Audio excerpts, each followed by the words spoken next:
The biggest story right now from the NFL draft is Will Levis and how far will he fall? When will he get selected in the second round or even third round?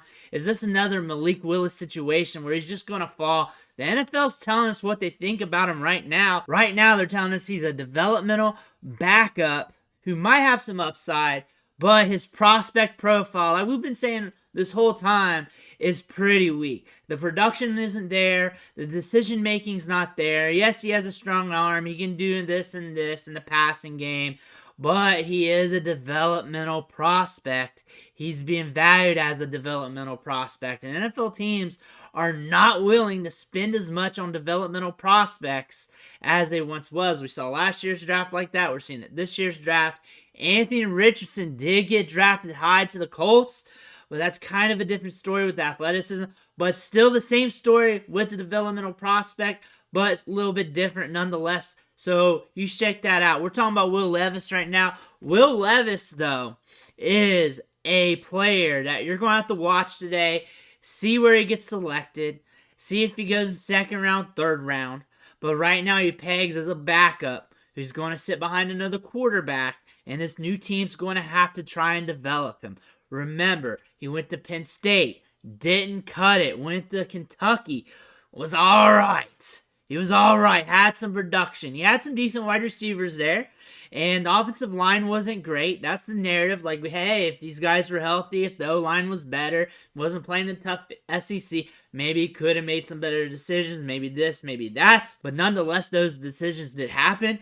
And Will Levis is a prospect that NFL teams look at as risky, and they do not want to spend the draft capital on.